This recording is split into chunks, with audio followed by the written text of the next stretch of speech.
Ao-Oni is a very prominent part of RPG Maker horror history. When I first played the original games, I totally understood why. It was fun, spooky, goofy, and had some cool puzzles. From what I can tell with the information made public, the original creator then sold the property to the company Litmus, who now licenses the property out to small developers to make cheap cash grabs. This business model resulted in the absolute dumpster fire that is Ao-Oni 2. When Ao-Oni Absolute Fear showed up in my feed, I figured it'd be the same thing. This game is rendered entirely in 3D, which is a first for the series. Most indie horror games nowadays are first-person 3D experiences, so why not toss one together with an Ao-Oni makeover to make a quick buck? Shockingly, that doesn't appear to be the case here. Absolute Fear was developed by Litmus, and the game's credits only feature one person, Yu Totsuka. Totsuka appears to have single-handedly created the entire game. The only other credits are for the head of marketing and the original creator. The fact that this was made by one person in-house can mean one of two things.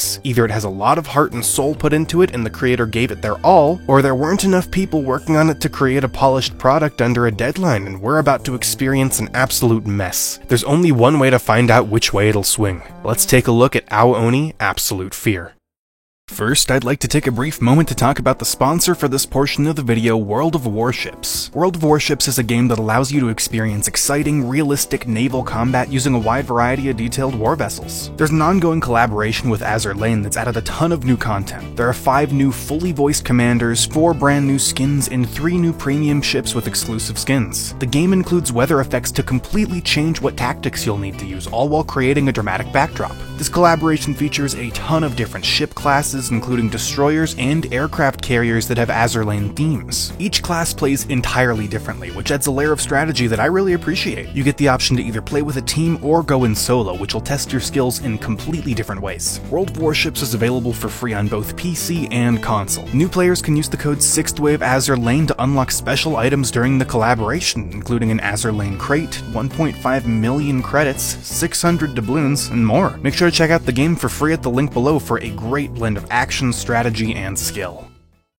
Absolute Fear is separated into 3 different segments: Chapter 1, Chapter 2, and Finale. Chapter 1 begins with a single line: rescue your sister and escape. You spawn hiding in a locker with the option to read the clues in the top corner. Clues in this game aren't really clues, they're just straight up instructions. If you don't read them, you'll be wandering around blindly with no idea what to do. This clue states that there's a pin hidden somewhere that will open a safe, giving us what we need to progress. But first, I need to mess with the settings here. Holy crap, this is really... ugh. Is it just me that every time you pause the game and go to the settings, it makes the Among Us sound?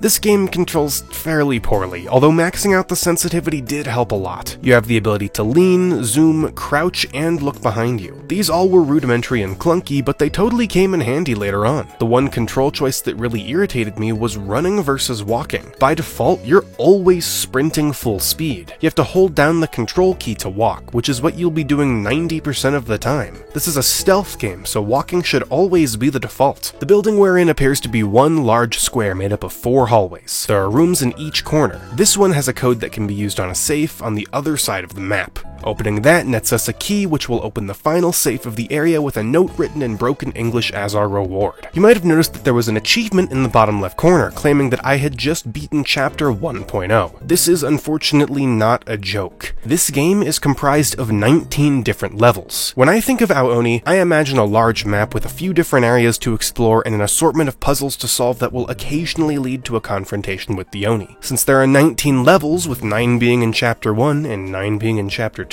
I can only hope that that means that the finale chapter will be what I'm looking for. Level 1.1 is a lot more dangerous than the first, with the Oni actually being present this time. I quickly figured out that it wasn't going to be much of a problem though, since it just follows the same exact path each time. The Oni doesn't have an AI for roaming, it just walks on rails until it detects the player. If you can make it to a hiding spot or outrun it for long enough, then the Oni will return to its original pathing without a care in the world. This is really easy to exploit. The clue this time around states that the entire floor is perfectly symmetrical. There are 2 rooms on the sides, one being black and white and one being in color. You need to match the colorful room to the black and white room, then look at the clock to find the safe code. This is pathetically easy if you just follow the Oni around to each side and dodge out of sight when he turns around. Level 1.2 is all about TV. Apparently our missing sister doesn't like TV, so if we turn off all the TVs in the area, she'll put a reward on the dining table in the middle. So yeah, that's actually like the plot, is that we are a sibling looking for our missing sister, and that's all we know. It's confusing. I think now's a good time to talk about the visuals. Everything feels very default, like the developer was using free assets to piece together whatever they could. That's not totally uncommon for quite a few games, but it's also not done very well here. Every single level feels like a copy and paste, with the same assets used over and over. The only visual that I think was really well done is the Oni itself. The model isn't half bad, and it captures the essence of the original character incredibly well. After turning off all the TVs, a key was deposited onto the table, just as the hint suggested, allowing me to move on. A lot of these levels are super boring, so I'm just gonna go through them really quickly. 1.3 forces you to listen for ringing phones throughout the map, shut them off, then magically a nearby clock will show the safe code. 1.4 makes you organize an assortment of binders by the symbol on their spines, which unlocks the safe. 1.5 doesn't even have the Oni in it, you just need to examine vases with red flowers in them. The number of flowers paired with the sound it makes when examined will reveal the safe code. 1.6 has a grid of labeled rooms. Room 1 has the number 42 in it, so you go to room 42. Room 42 has the number 53 in it, so you go to that room. Rinse and repeat until you find the code. 1.7 is great. The spawn room leads you into this murky old basement full of a ton of different gates. In the corner, you find a dirty plate with what looks like strawberry Mentos sitting on top of it. The exit is completely blocked by the Oni, meaning we need to make some noise to get him out of there. If that's the case, then I probably just toss this, Giant soda can. I need like a Chris Chan straw to drink out of this. Oh, it was a Mento! We just won that by putting Mentos in Coke. Okay, I was hoping it would get funny bad. That's great. 1.8 features a hallway full of gates and matching levers. And then this star will open up. Is he just gonna burst through that? It got funny bad. Oh, I'm so happy now. It took it a while to get going, but when it did... I'm so indescribably overjoyed that it got funny bad. That's my favorite kind of bad. That was the end of Chapter 1, leading to a final cutscene where you run down a hallway and then get slow and big? Did we just turn into an Oni? For now, it doesn't really matter, because I'm actually looking forward to Chapter 2 now. 2.0 doesn't have the Oni, you just gotta find parts of the code written on the wall and then combine them for a key. Boring. 2.1 is back to the weird stuff. You have another symmetrical room puzzle, but this time with 3 rooms. Making the first 2 match nets you a freaking time bomb. We have acquired the Ao Oni Time Bomb. This can be used on a weak stretch of wall near the start to reveal a 4th room. Matching rooms 3 and 4 will earn you the code. 2.2 is another symmetry puzzle, but this time with the caveat that the sisters have opposite tastes in TV. I kinda just followed the Oni on its patrol route, memorizing the rooms and interacting with the TVs as I went. The bigger area was way more fun to explore than these other rooms, and it taught me how helpful your hearing actually is. The Oni's footsteps permeate all walls, so no matter what, you know exactly what direction it's in. 2.3 is Oni free, with a small little maze of gates and levers. There are some Mentos for later use, so I snagged a couple. 2.4 tells us to keep an ear out this time around. Oh my god! Ooh. Whoa. Good man. That hole in the wall has a key inside under this mattress that we pick up like a completely normal human being. 2.5 is the phone thing again, but this time you can use that Mento as a distraction. It is not very helpful. 2.6 is the one level in the entire game that I still do not understand. Let me read the clue for you. When you find room 1 and turn off the light, a clue for the next room appears. The clues do not tell you the room number, but the formula written on the number 1 room number provides a means of deriving the room number from the clues. For example, if the next room is 22, the clue should read 4. When I got over to room 1, the equation 0 times 1 equals 0 was written on the floor. Turning off the light revealed the number 9 on the wall. Initially, I thought that since it said this was a formula in the hints, we would have to substitute one of the numbers with the one on the wall. We had an example in the clue, so that should help us reverse engineer it. We just need to figure out how the number 4 turns into the number 22 using this formula. There were 4 people in the Discord call and 3 people in the Discord stage chat during this recording, and not a single one of us could figure out how the hell this worked. Thankfully, the game isn't randomly generated, so we were easily able to look it up. If you have any idea how this actually works, or like we missed something that you saw, please comment below and let me know. I'm completely baffled. The clue was 9 and the answer was 33. 2.7 has a little bit of a story that I'd like to discuss. Each level ends with a note. They progressively got longer and longer as the levels went on, detailing familial conflicts about our character's sister going missing. This one talks about the sister's favorite teddy bear being destroyed in a fight when they were children, but that it's apparently in this building, looking brand new, over a decade after that incident. The player thinks that their sister is here, but that something is wrong. Now, this is a weird level. That teddy bear from the note starts screeching voice lines when you pick it up, and the Oni will freak out and chase after you if you try and touch it. From what I can tell, this is implying that the Oni is your sister. To complete this level, you need to pick up the bear over and over again, throwing it at the cracked wall so that the Oni breaks them down when going for the bear. I never had enough time or space to effectively hide here, so there were a lot of deaths. The death screen is really weird. I haven't shown it yet, but the Oni just kind of rattles around and then swallows you whole. I think this would have been one of my favorite levels if there was a more effective way to hide during it. You don't lose progress by dying, so the strategy was really just to walk up to each wall, toss the bear down, and accept your fate. 2.8 is a chase sequence where you have to memorize numbers written on the walls during the escape. It's really easy to get cornered here, but it's a relatively easy chase. The note at the end of this chase reinforces the idea that the sister is the Oni, and that our character wants to help her out. It ends with the same exact scene of us walking away and transforming into an Oni. So far, this game has had a really clear formula, short individual levels with a different gimmick each time. The finale chapter turns all of that on its head. It's one gigantic map with multiple different areas to explore, just like the original game. This finale is what I've been wanting this entire time, a true 3D Ao Oni. At least, that's what it looks like. We spawn into the bedroom of a 2-story house. Our clue states that if we can get into the locked room on the 2nd story, we will naturally find our way to the exit. There are progress reports scattered throughout the map that act as collectibles and expand upon the lore of the game. Lore!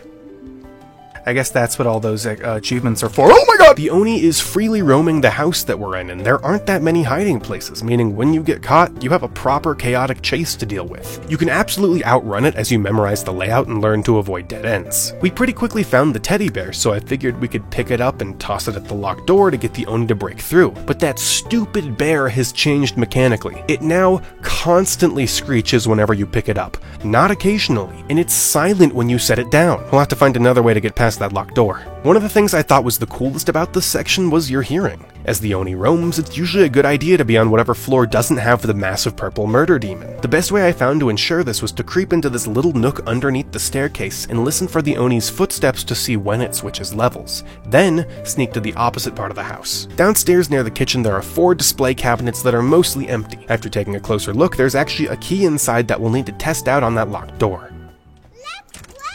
Bitch.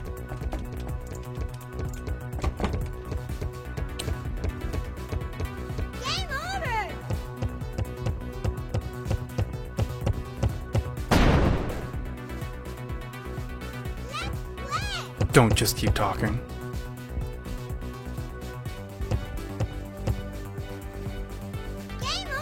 Are you too close to it, maybe? That would be really bad. It turns out the bear functions through general proximity, and because we threw the bear at the door as a test, there's no way to back away far enough without the Oni seeing us. The bear's just gonna keep screaming forever. We died and started trying to make our way back. Is the Wide Putin music copyrighted? I would assume. Damn it. Once the Oni left, we snuck back up the stairs and tried to re-enter the room. Stupid bear.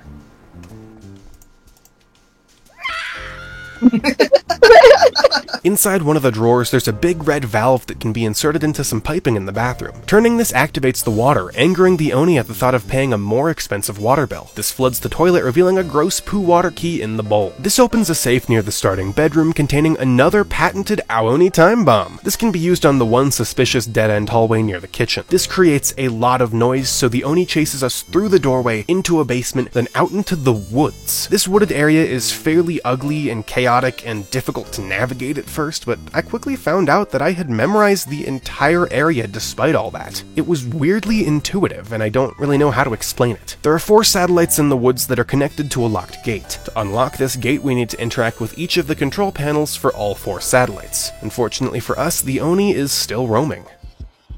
How many Sharpies did we huff? A lot. More than 8. I wonder where my f***ing Sharpies were going. I'll buy you more. I'm sorry. Finding the towers is fairly easy since they're incredibly tall and glow bright red. You just need to find the general area by looking into the sky and then stumble around until you make your way there. But just because finding them is easy doesn't mean getting to them is easy.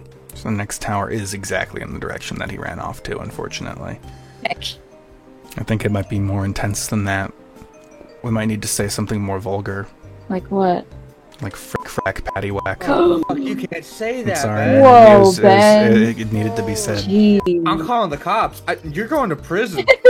This was shockingly really fun to do, and we got the gate open in no time. It leads to a random rectangular building with one final clue. All breakers must be turned off to open the last gate. The electricity will go out, so a flashlight is a must. It looks dark and complicated, but if you trust the words that led you here, you will see all the breakers along the way. Once we get inside, the teddy bear is back, ready to screech as soon as we get close enough in the only hallway where we can progress. This chase is half intuition and half paying attention to the notes on the walls and floors. I actually managed to get it first try through sheer luck, finding the front door and sprinting for safety. Please live for us. Hey! Ew!